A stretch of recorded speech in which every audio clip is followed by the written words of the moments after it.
narcotráfico promete riqueza e poder, mas a realidade é muito mais sombria. Jovens são atraídos por ilusões de uma vida fácil, mas o que encontram é um caminho marcado por violência e traição. Para os chefões do tráfico, o fim da linha geralmente não é o sucesso, mas sim uma queda brutal. Hoje, vamos desvendar as reações daqueles que chegaram ao topo desse submundo e acabaram encarando o peso de uma sentença de prisão perpétua. José Gouveia Jimenez, um traficante de drogas condenado, uma vez operava com uma frieza inabalável e autoridade incontestável. Acusado de liderar uma operação massiva de tráfico de heroína, ele trabalhou diretamente com um cartel mexicano, trazendo até 100 quilos da droga para Columbus a cada mês. O esquema foi desmantelado após uma extensa investigação, que resultou na apreensão de 25 quilos de heroína, com um valor de mercado impressionante de 2,5 milhões de dólares. Agora, Jimenez, que já esteve no topo de uma das operações de drogas mais temidas, está prestes a enfrentar a justiça. No Tribunal do Condado de Franklin, longe dos dias de glória em que comandava da Operação Antidrogas de Columbus, Jimenez aparece vestido com o uniforme laranja da prisão. Mesmo sem o luxo de antigamente, ele ainda exibe um ar de autoridade ao lançar um olhar frio e rápido aos investigadores de narcóticos presentes para testemunhar o resultado de seu trabalho árduo. O promotor assistente, Dan Stanley, não poupa palavras ao descrever o poder e a influência de Jimenez. Este é o líder de uma organização que inspira tanto medo que as pessoas que vêm do México se recusam a testemunhar contra ela, porque sabem que, ao fazê-lo, suas famílias serão assassinadas no México. Bora pra próxima. Ele destaca como o terror causado pelo cartel de Jimenez cria dificuldades imensas na obtenção de condenações contra seus membros. Enquanto isso, Jimenez mantém sua postura ereta e distante, seu olhar fixo em um ponto indefinido. Uma testemunha, cuja identidade é protegida, descreve em detalhes como ajudou Jimenez a armazenar e transportar heroína na área de Columbus. Ele estava trazendo as drogas para minha casa. Que tipo de drogas? Heroína? Quanto custa 1 quilo? 2 quilos da última vez? Durante o depoimento, Jimenez permanece impassível, como se fosse uma estátua, mas um olhar mais atento revela um piscar de olhos ocasional, indicando que ele está plenamente ciente do que está acontecendo ao seu redor. Amigo, acho que você rodou.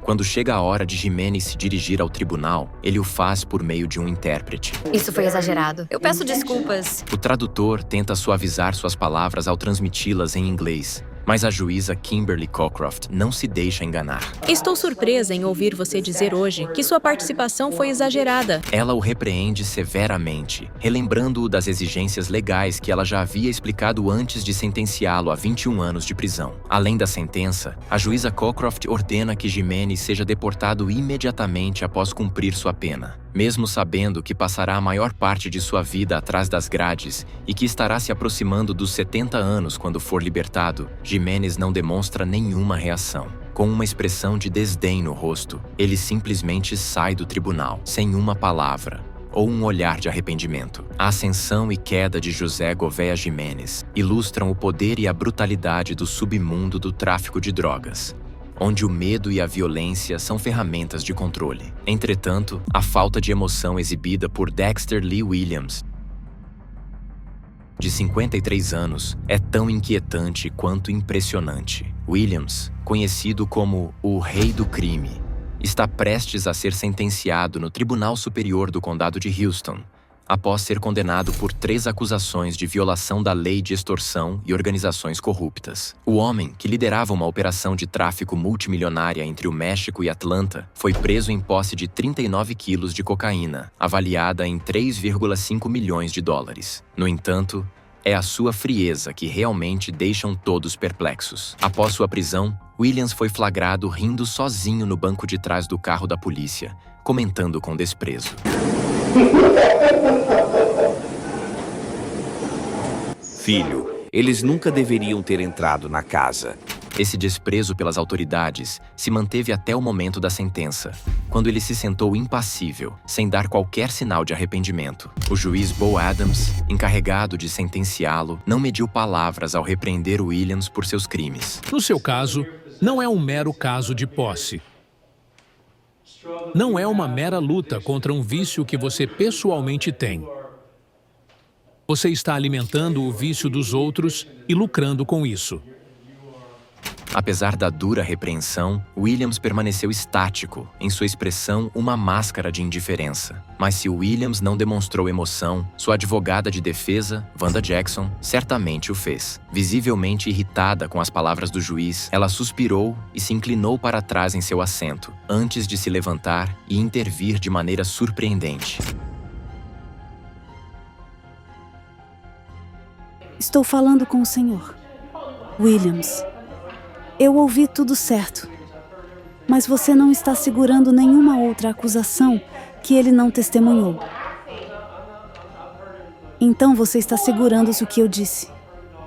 O juiz Adams, no entanto, não se deixou intimidar pela intervenção da advogada. Continuou seu discurso, afirmando com firmeza que Williams foi condenado não por corrupção ou preconceito, mas porque as evidências eram esmagadoras. Você foi condenado porque é culpado. Essa é a verdade pura e simples. As gravações mostram isso e, no final de tudo, eu acho que você, obviamente, deveria ser condenado por seu envolvimento, sua participação e esta empresa de extorsão. Enquanto o juiz proferia a sentença, a frustração de Wanda Jackson só aumentava. Ela gesticulava com as mãos, bufava e, por fim, começou a reunir suas coisas antes mesmo de o juiz terminar de falar. Quanto a Williams, ele continuou sem demonstrar qualquer emoção, mesmo quando foi condenado a 40 anos de prisão, sem direito à liberdade condicional. Para a contagem 1, eu sentenciarei o Sr. Williams a 20 anos. Para a contagem 2, eu o sentenciarei a 20 anos, que serão consecutivos à contagem 1. E para a contagem 3, já indiquei que será mesclada com a contagem 1.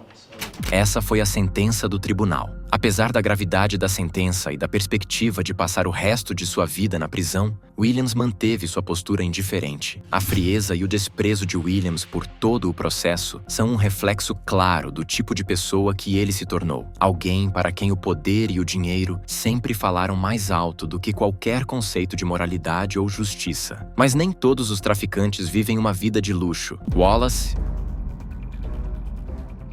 um homem de 71 anos, é um exemplo disso. Conhecido como o maior no círculo de drogas do norte de Michigan, Wallace dirigia uma operação de tráfico de medicamentos prescritos que se estendia pelo condado de Antrim. Durante anos, ele obteve milhares de pílulas de morfina e outros medicamentos controlados de um médico em Saginaw, que ele vendia em várias localidades, arrecadando mais de 220 mil dólares. No entanto, ao contrário de muitos outros criminosos, ele vivia em condições deploráveis, morando em uma van de acampamento na garagem de sua filha. Durante todo o julgamento, Wallace permaneceu desafiador, protestando sua inocência e atacando tanto seu advogado quanto o sistema de justiça. Ele tentou por várias vezes demitir seu advogado, alegando que foi incriminado por policiais corruptos. Wallace acabou sendo condenado por conduzir uma empresa criminosa, a acusação mais séria possível sob as leis de extorsão de Michigan. Hoje, Wallace comparece perante o juiz Philip Rogers para sua sentença. O juiz não hesita em expor a realidade das condições de vida de Wallace e sua atitude manipuladora. Você vivia um estilo de vida luxuoso? Não, você não vivia. Você estava em um trailer na frente da casa da sua filha, mas isso não o impediu de ser manipulador. Não o impediu de abusar de outras pessoas. Quando Wallace se aproxima do pódio para falar, ele surpreende o tribunal ao continuar insistindo em sua inocência. Eu não vendi drogas e vou manter essa posição. Wallace então continua a criticar amargamente seu advogado e até mesmo acusa o juiz Rogers de ser tendencioso. Eu acredito que o juiz é tendencioso e eu disse desde o início que não teria um julgamento justo. A equipe de acusação, no entanto, ignora as acusações de Wallace e argumenta que ele era o principal traficante de pílulas no condado de Antrim. Eles apelam ao juiz para aplicar a sentença mais severa possível, destacando que Wallace foi o principal fornecedor de morfina na região durante anos. Esperançosamente, sentenciá-lo no limite superior das diretrizes enviará uma mensagem clara. Independentemente da sua idade, há uma consequência se você for pego traficando essa quantidade de substância controlada. O juiz Rogers finalmente sentencia Wallace a um mínimo de 20 anos de prisão, o que significa que ele provavelmente nunca verá a liberdade novamente. Estou sentenciando 360 meses pela acusação número 1. Pela acusação 2, de entrega de substância controlada, 23 a 240 meses, pela manutenção de uma casa de drogas de 16 a 24 meses e por conduzir a empresa criminosa de 50 a 24 anos. Wallace, como muitos traficantes, foi condenado por posse de substâncias ilegais com a intenção de distribuir. Mas o que diferencia seu caso é a dura realidade de seu estilo de vida. Ele não era um barão das drogas vivendo em luxo, mas sim um homem idoso, vivendo em condições precárias e ainda assim causando destruição na vida de seus clientes vulneráveis. No entanto, na maioria das vezes, os traficantes são responsabilizados por seus atos e não pelas consequências de suas drogas sobre seus clientes. E Aaron Andrade,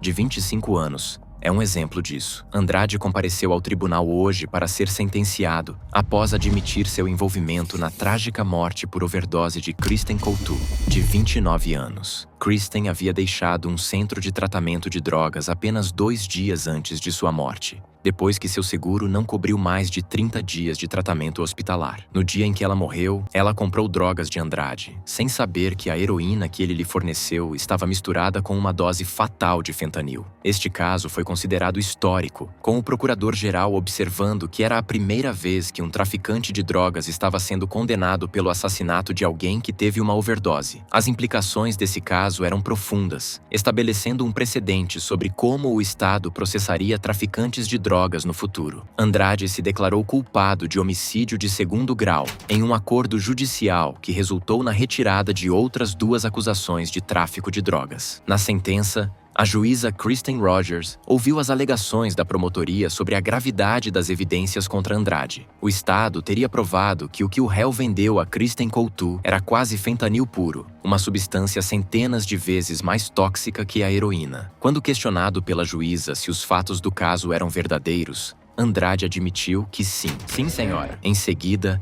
a mãe de Kristen Coutu fez uma declaração de impacto emocional, descrevendo o horror de ser informada da overdose de sua filha. 2 policiais de Cranston estavam parados ali, e tudo o que eu conseguia dizer repetidamente era: por favor, não me diga que minha filha está morta, por favor, não me diga que minha filha está morta. Membros da família na galeria pública choravam e, em um momento, um parente enlutado precisou sair da sala para se recompor. Após as declarações de impacto, Andrade se levantou para falar, e o que ele disse surpreendeu o tribunal. Eu sei que machuquei muitas pessoas, incluindo sua família e minha família. Todos nós estamos sofrendo. Ao contrário de muitos condenados, Andrade assumiu total responsabilidade por suas ações, expressando remorso e um claro entendimento do sofrimento que causou à família de Kristen Coutu. No entanto, apesar de seu arrependimento, as palavras de Andrade não puderam salvá-lo. A juíza Rogers o condenou a 40 anos de prisão, com 20 anos a serem cumpridos. Este réu está diante de vocês indiciado, entre outros, por homicídio, pois, como o Estado alega, entregou uma substância contendo fentanil que matou Kristen Coutu.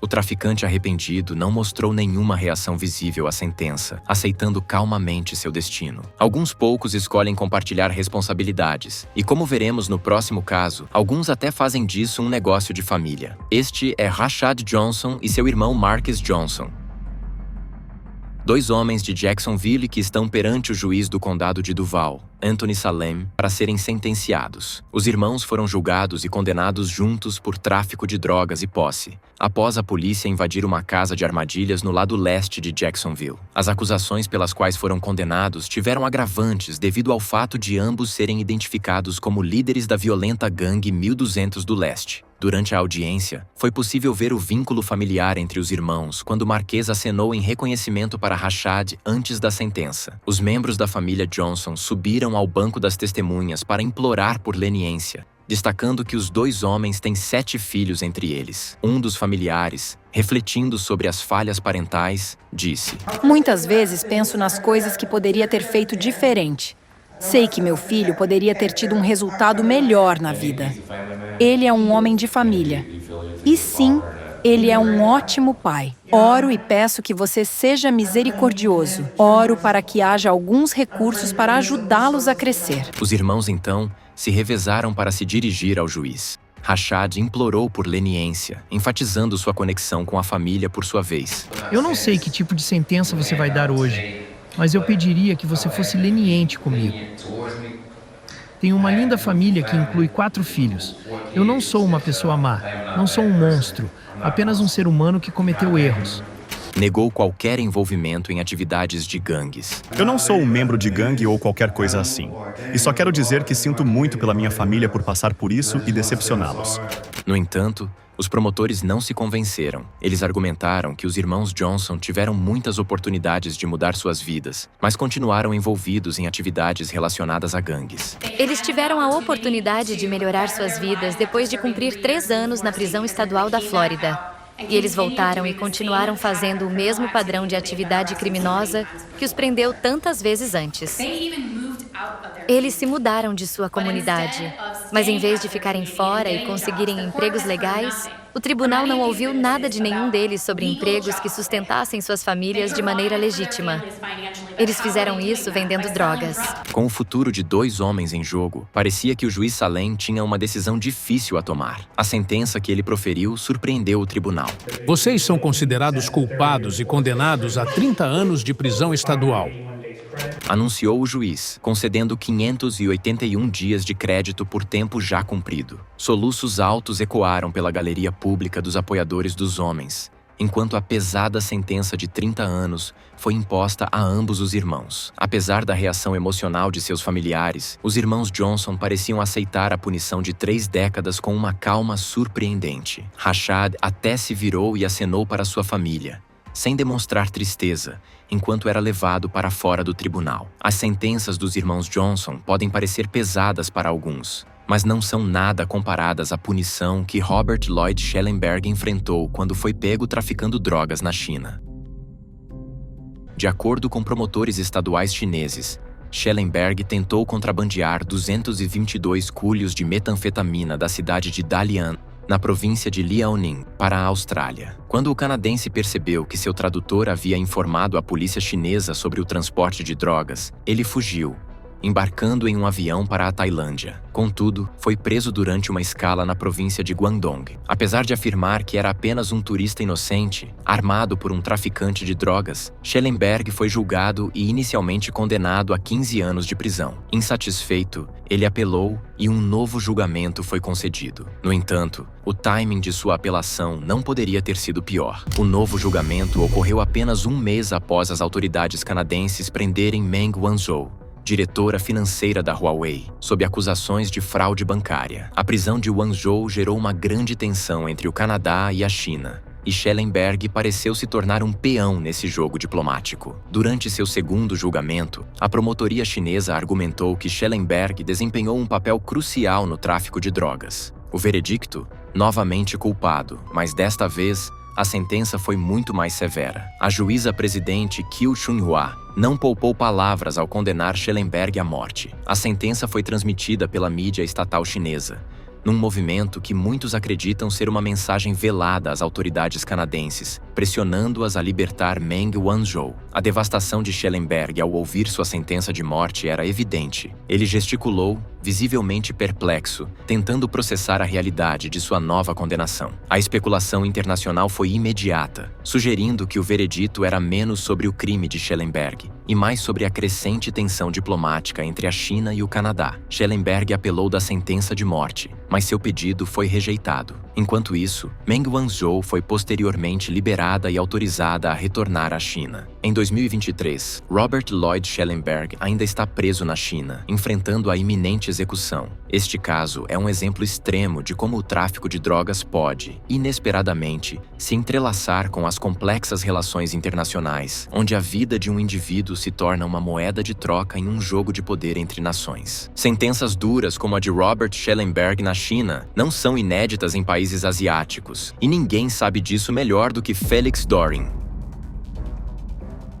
O francês de 35 anos foi condenado por tráfico de 3 quilos de várias drogas para a Indonésia, depois de ser pego no aeroporto de Lombok com uma mala cheia de êxtase e anfetaminas. A Indonésia, conhecida por ter algumas das leis antidrogas mais rígidas do mundo, não mostrou clemência mesmo diante da relativamente pequena quantidade de drogas que Dorin carregava. Após sua captura, Dorin conseguiu escapar e ficou foragido por 2 semanas antes de ser recapturado. Durante seu julgamento, os promotores pediram uma sentença de 20 anos de prisão, acompanhada de uma multa de $700 mil. Embora a pena seja pesada, Dorin provavelmente se sentiu aliviado por não estar enfrentando a pena de morte, uma punição frequentemente aplicada na Indonésia para crimes relacionados a drogas. No entanto, esse alívio foi de curta duração. Os juízes indonésios são conhecidos por, em alguns casos, excederem as exigências do promotor. E este foi um desses casos. O juiz-presidente Isu Samsu, em um humor especialmente severo, surpreendeu a todos ao condenar Dorin à morte. O francês, que momentos antes parecia calmo, teve seus olhos arregalados de choque enquanto a realidade da sentença o atingia. Em seguida, ele murmurou algo com raiva ao seu advogado antes de sair do tribunal, visivelmente devastado. A história de Dorin, no entanto, não termina aí.